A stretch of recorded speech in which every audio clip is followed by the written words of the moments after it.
Bonjour, bienvenue sur SocioConsult. Aujourd'hui, nous allons parler de l'anthropologie et la sociologie de la santé. Alors, j'ai jugé utile de faire en une vidéo anthropologie et sociologie parce que ces deux disciplines ont carrément le même rôle dans le domaine de la santé.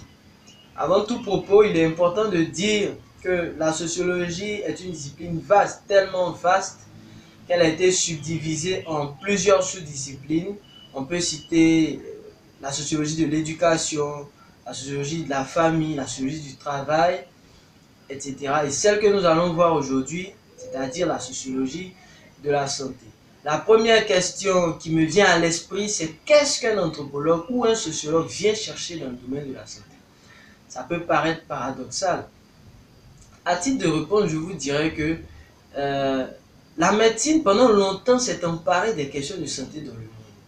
Et malgré le développement de la médecine, les maladies continuent à faire des ravages.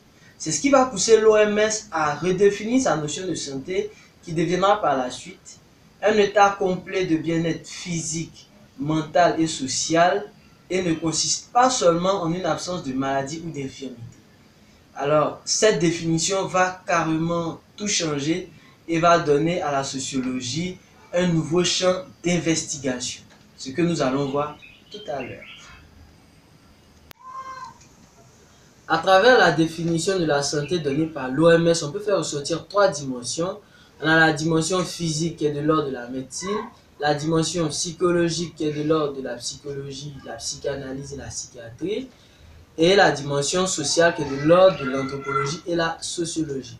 Les anthropologues et les sociologues vont désormais étudier la dimension sociale de la maladie. J'aimerais quand même faire une précision sur l'objet de l'anthropologie et de la sociologie. L'anthropologie va étudier les représentations sociales, les idéologies, les manières de penser et d'agir qui concourent à l'effervescence des différentes maladies. Quant à la sociologie, elle va s'en tenir à l'analyse des politiques publiques et des systèmes de santé afin de savoir si ces systèmes de santé et ces politiques publiques touchent convenablement la population ciblée. Nous allons désormais prendre un exemple anthropologique. C'est une étude de Maya réalisée en 2002 sur le VIH-Sida des adolescents en milieu parisien. L'étude de Maya qui a été réalisée en 2002 avait pour titre Représentation sociale et comportement à risque des adolescents de la banlieue de Paris. Alors cette étude a été réalisée sur la base d'un constat essentiel, c'est que dans la même banlieue parisienne, on a deux groupes d'adolescents, un groupe issu d'un milieu favorisé et un autre groupe issu d'un milieu défavorisé. On s'est rendu compte que dans le milieu favorisé, il y avait un faible taux de sida, tandis que dans le milieu défavorisé, il y avait un fort taux de sida. Donc, on cherchait à expliquer les origines anthropologiques de cette situation. Alors, Maya réalise cette étude et j'aimerais préciser la notion de représentation sociale. Quand on parle de représentation sociale, c'est les manières de penser collectivement partagées. Puisque nous parlons d'adolescents, cela veut dire que quelles sont les manières de penser des adolescents vis-à-vis de la maladie qu'est le VIH-Sida. Et on a pu faire ressortir quelques représentations. À ce sujet, on a des représentations sur le préservatif. Pour les adolescents, le préservatif est une source de méfiance et de crainte. Quand on a un partenaire et qu'on doit utiliser un préservatif avec ce partenaire, cela voudrait dire qu'on se méfie du partenaire. Alors, c'est une raison pour laquelle les adolescents n'utilisaient pas de préservatif. Deuxième représentation, c'est que c'est un obstacle à la spontanéité de l'amour. Ce qui veut dire quoi? Que pendant leur rapport sexuel, ils avaient tendance à interrompre la relation pour pouvoir porter un préservatif. Et quand c'est comme ça, ces enfants disent que c'est un obstacle à la spontanéité et que l'amour doit être fait de manière machinale. Donc voilà deux représentations que j'ai choisies pour vous présenter aujourd'hui. Certainement que je ferai une autre vidéo pour donner en détail les résultats de cette étude fantastique.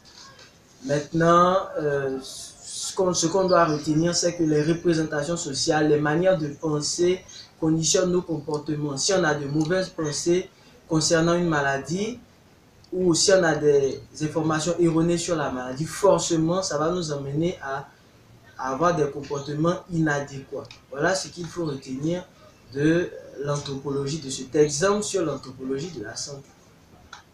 Ce qu'il faut retenir, c'est que l'anthropologie et la sociologie de la santé sont deux disciplines qui peuvent être très importantes dans la résolution de nos différents problèmes de santé. L'anthropologie va effectuer son travail autour des représentations sociales des idéologies, en un mot, des manières de penser collectivement partagées d'un groupe d'individus qui contribuent à l'effervescence des différentes maladies. Quant à la sociologie, elle va faire l'analyse des systèmes de santé et des politiques publiques pour savoir si effectivement ces programmes atteignent les populations cibles. J'aimerais également ajouter qu'aujourd'hui, dans le monde scientifique qui privilégie l'approche pluridisciplinaire, il est important de joindre plusieurs disciplines dans la résolution d'un problème de santé. Ça sera terminé pour Socioconsult d'aujourd'hui. On se dit à très bientôt pour un nouveau numéro.